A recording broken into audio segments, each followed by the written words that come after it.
আসসালামু আলাইকুম। আপনারা জানেন রাজধানীর পুরান ঢাকায় একজন ভাঙাড়ি ব্যবসায়ীকে নৃশংস নির্মমভাবে মাথা থেতলে কংক্রিটের ব্লক দিয়ে শরীরের বিভিন্ন জায়গায় আঘাত করে হত্যা করা হয়। এই ঘটনা সারা দেশের মানুষকে ব্যথিত করেছে, প্রতিবাদী করেছে, নিন্দা জানিয়েছে সচেতন সকল নাগরিকরা। যেখানে বাংলা ভাষাভাষী মানুষ আছে তারা এই ঘটনার জন্য দৃষ্টান্তমূলক শাস্তির দাবি জানিয়েছে দোষীদের। জাতীয় গণমাধ্যমে এ নিয়ে বিভিন্ন সংবাদ পরিবেশন হচ্ছে প্রতিদিনই, পাশাপাশি আন্তর্জাতিক গণমাধ্যমেও এটি নিয়ে প্রতিবেদন প্রকাশ করা হয়েছে একাধিকবার। বিবিসি, ডয়েচে ওয়েল সহ বিভিন্ন গণমাধ্যম এ নিয়ে সংবাদ প্রকাশ করেছে। আমাদের পার্শ্ববর্তী দেশ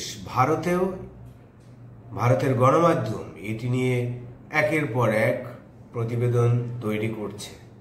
প্রতিবেদন তৈরি করা বা মানুষকে এ বিষয়ে জানানো কোনো দোষের কিছু নয়, কিন্তু ভারতের গণমাধ্যম ইচ্ছাকৃতভাবে এই ঘটনাটিকে অন্যভাবে উপস্থাপন করে সে তার সংবাদটি পরিবেশন করছে। আমরা আজকের দেখলাম হিন্দুস্তান টাইমস, তারপরে টেলিগ্রাফ, ইন্ডিয়ান টেলিগ্রাফ যেটা, তারপরে ইন্ডিয়ান টুডে, তেলেঙ্গানা সহ বেশ কিছু সংবাদ মাধ্যমে সোহাগের এই মৃত্যুকে বা সোহাগের এই হত্যাকাণ্ডকে বলা হয়েছে সংখ্যালঘুদের উপর নির্যাতন। যেভাবে নির্যাতন করে সোহাগকে হত্যা করা হয়েছে তার ছবি ভিডিও দিয়ে সেটিকে সংখ্যালঘু নির্যাতন বা সংখ্যালঘুকে নির্যাতন করে হত্যার কথা প্রচার করা হচ্ছে। সোহাগকে তারা হিন্দু বানিয়ে এই সংবাদ পরিবেশন করছে এবং ইন্ডিয়ার মেইন স্ট্রিমের যে পত্রিকাগুলো, গণমাধ্যমগুলো, তারা এই কাজটি করছে। একের পর এক এরকমের মিথ্যাচার, এরকমের একটি স্পর্শকাতর বা নির্মম নিষ্ঠুরতার হত্যাকাণ্ডকে তারা ইনিয়ে বিনিয়ে অন্যদিকে নিয়ে যাচ্ছে, যেটা একজন মৃত ব্যক্তির প্রতি অশ্রদ্ধা এবং যে মিথ্যাভাবে উপস্থাপন করা হয়েছে সেটি সাংবাদিকতার ইথিক্সের মধ্যেও পড়ে না। কিন্তু ভারতীয় গণমাধ্যম এটিকে বিভিন্নভাবে উপস্থাপন করে তারা বোঝাতে চাচ্ছে বাংলাদেশে সংখ্যালঘুদের উপর চরম নির্যাতন হচ্ছে। এই মিথ্যাচারে আসলে কি লাভ হচ্ছে সেটি ভারত বলতে পারবে, কিন্তু বাংলাদেশের এ নিয়ে দুর্নাম হচ্ছে, সম্মানহানি হচ্ছে এবং বাংলাদেশকে বিভিন্নভাবে হেয় করার জন্য ভারতের এই গণমাধ্যমগুলো মনে হচ্ছে উদ্দেশ্যমূলকভাবে এগুলো করছে।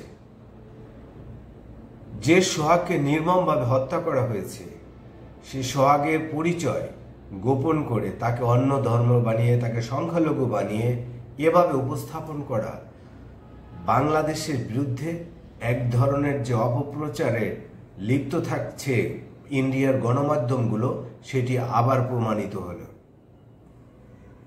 ইন্ডিয়ার একেবারে আন্ডারগ্রাউন্ডের যেসব গণমাধ্যম রয়েছে সেগুলো তো করছেই। মেইন স্ট্রিমের যারা গণমাধ্যম রয়েছে, গণমাধ্যম কর্মী রয়েছে, তারাও এসব ঘটনা কোনো যাচাই বাছাই না করে এই রকমের গুজব ছড়াচ্ছে, বাংলাদেশকে তারা হেয় করছে। বাংলাদেশের গণমাধ্যম এ নিয়ে অসংখ্য রিপোর্ট করছে প্রতিদিন, ইলেকট্রনিক্স মিডিয়া করছে, প্রিন্ট মিডিয়া করছে, নিউজ পোর্টালগুলো করছে। তারা ইচ্ছা করলেই এটি কিন্তু চেক করতে পারে যে আসলে কে মারা গেছে, কোথায় মারা গেছে, কিভাবে মারা গেছে। সেগুলো না করে নিজেদের মন গড়া তথ্য দিয়ে তারা এই ঘটনাগুলোকে অন্যদিকে নিয়ে যাচ্ছে। এই ধরনের ঘটনার ক্ষেত্রে সব সময় আমরা দেখতে পাচ্ছি যে 5ই আগস্টের পর ভারতীয় গণমাধ্যমগুলো তারা তাদের জায়গা অর্থাৎ একেবারে উদ্দেশ্যমূলকভাবে বোঝা যাচ্ছে যে তারা এগুলো উদ্দেশ্যমূলকভাবেই করছে। বারবার এগুলো নিয়ে বাংলাদেশের পক্ষ থেকে প্রতিবাদ জানানো হলেও সে গণমাধ্যমগুলো সংশোধন হচ্ছে না, উল্টো এটি করেই যাচ্ছে। আজকের এ পর্যন্ত, সবাই ভালো থাকুন, আল্লাহ হাফিজ।